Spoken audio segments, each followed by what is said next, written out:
Hey all, here at OS Reviews. So lately we've been seeing an increasing number of wearable cameras, including glasses such as the spectacles from Snapchat, among others, which have started to gain a little bit of traction. But of course, this concept isn't really new. There have been many iterations in the past, whether from Google, such as the Google Glass, and even before then, some of these spy glasses that tries to integrate a camera into the frame discreetly. Well, we're taking a look at one such example in today's video, which is going to be an ultra-budget model advertised as an eyewear video recorder or spy glasses. Despite using the word spy to make it seem like a cool product, I would say there's many applications where this could be very useful, such as if you want to record vlogs of daily life without holding something in your hands. Having this viewpoint from your eye level is quite handy, admittedly, at least the concept, and I think that's what's been compelling with products like this. But of course, there are other issues, such as are we making sure folks around us are okay with the video recording? Those are all issues that we won't really touch on as much in this video, but definitely exist as cameras just get smaller and smaller. But anyways, returning to this product, it is a super low-cost model that sells for as low as $35 a pop, so our expectations should be tempered based on that. In fact, unless you were really looking close, I don't think you would be able to know that these have cameras in them, which again is perhaps a little concerning. The camera lens itself has 70 degrees in terms of field of view. It supports memory cards up to 64 gigs. There's no built-in storage, so make sure you supply your own. And the video does also capture with sound, of course, so there is a microphone on here. It does seem to come in actually 4 editions in terms of the frames, so you can pick between those. Some of them are a little bit more obvious than others, and the specs that we see here are reiterated again on the side. It claims to have 1.5 hours of working time in terms of battery, although some of the specs here are a little bit non-consistent with what we just saw on the site, including it supports 32 gigs, but really it's 64 gigabytes, and in terms of the viewing angle, 65-degree lens, but really it's 70 degrees, so some slight inconsistencies. It does have technically a 5-megapixel resolution. Now I have to say that at least the presentation, I would say, is done pretty well, because it does come with its own hardshell glasses case, and aside from the actual glasses themselves, which we'll take a closer look at in a moment,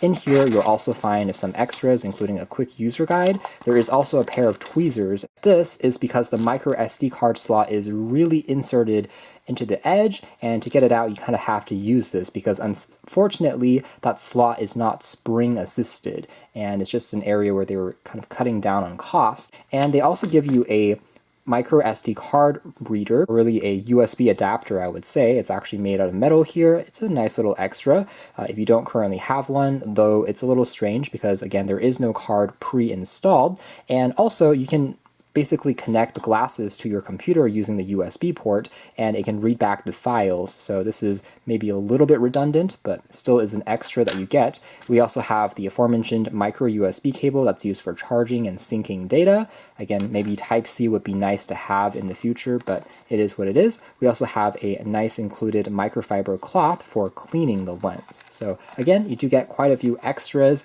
considering the rock bottom price. There is no built-in display on a model like this, so it just relies on that small LED to give you those confirmation. So taking a closer look at the design here, really it's quite convincing from afar. It's a glossy polycarbonate frame, so it does attract fingerprints quite easily, which is again why you should probably clean it off after once in a while, but it doesn't feel heavy at all. In fact, it's quite similar to a regular pair of prescription glasses. If you are actually not wearing the glasses and you set them down like this, it might look okay from afar, but if someone picks these up, they will start to notice that it's not really a normal pair of glasses, particularly on the hinge, because it kind of reveals the micro SD card. And again, this part here is not really spring assisted, so you have to kind of pull it out using that tweezer. So basically, if you are wearing it though, you can see how that card basically gets hidden underneath this flap, and it's not going to be visible to someone that is walking around you. There is a power key / trigger key for video and photos on the inside of the frame. Now I get that they're trying to do this to make it a little bit more discreet, but from a usability perspective, I would have honestly preferred if they made this button just on the arm or something. Even if it doesn't look quite as spy-like at the end of the day, I think the ergonomics would be much better, because as it stands, if you're trying to record video while wearing these, it's kind of awkward to press inside because your face will be on the edge basically, and it's just not very very comfortable to really press and access this button. So maybe even at the bottom of the frame, like here, could have been a better placement in my opinion. But nonetheless, if you press on here, you can see that the LED light here will start to turn on, and that means you're in the standby mode. I can take an image, it will basically flash once, the image has been taken. I can hold down for 2 seconds to begin recording video, it will blink for 3 times like we said, and then it will begin to film. So overall, it is pretty easy to use. Otherwise, if you turn the glasses around, you will find the micro USB port there for power and syncing, and that is pretty much it. So extremely basic, and there's no real other buttons to speak of when you are looking at the glasses.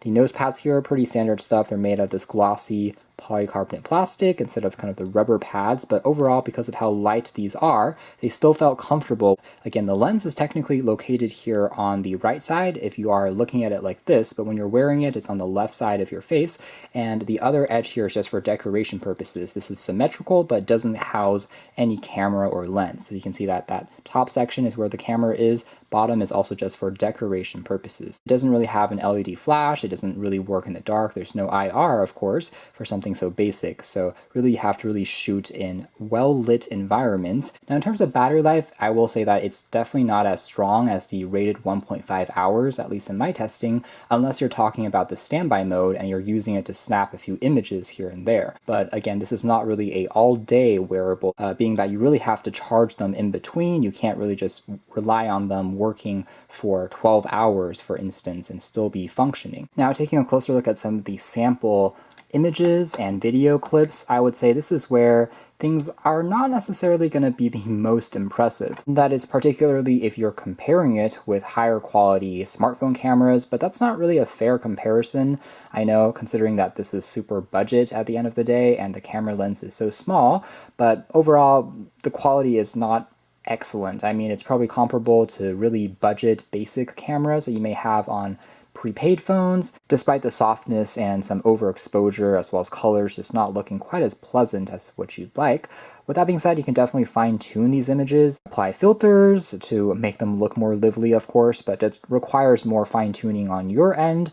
The default quality by itself isn't amazing, I would say, out of the box, and it is a fixed focus camera, as expected, like most action cams in this regard, so it won't really focus up close, but things which are further away do generally look decent for the overall, again, price that you're talking about here. And you can see how we're capturing some shots of just the nature around us, and it's looking reasonable, I would say, for what it is.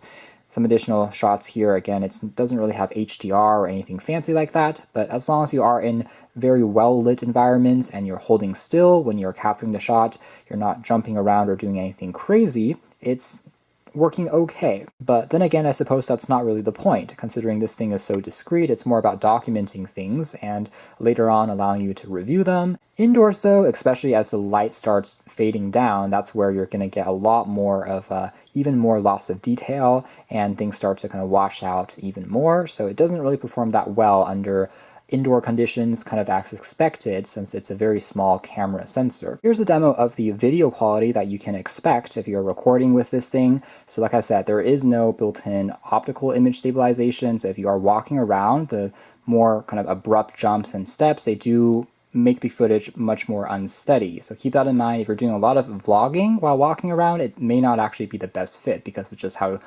wobbly the footage is. But if you are keeping relatively still, things like sitting down, let's say, or alternatively walking with less of a jarring motion, it can still do okay, but you have to be much more deliberate. And that's one area where if they had a slightly wider field of view for the lens, something like, let's say 90 or 120 degrees, it'll also do a better job of trying to mitigate some of the shakiness. But for as it stands, it really is just so-so, just passable, like I said. However, once again, that is prefaced by you should be recording video of something that's a little bit further away because of the fixed focus lens, and ideally you want to be shooting in brightly lit environments. Indoors, things become a lot softer in terms of detail, but larger objects you can still kind of make out. Alright, so that is more or less it as far as our quick hands-on review of the super budget spy/video camera glasses, and the concept I would say is probably the best thing about it. It just falls a little bit short in terms of the video quality on here. With that being said, they are really cheap, so overall it still is doing all right for its price point, I would say. Particularly for photos, I would say it's a little bit better than videos because of the video quality being much more shaky because of the lack of stabilization. That'll be interesting to see how things evolve in the future as there's more generations and refinements. You can check out more details in the links down below. For now, that's been our video. Thanks for watching here at OS Reviews.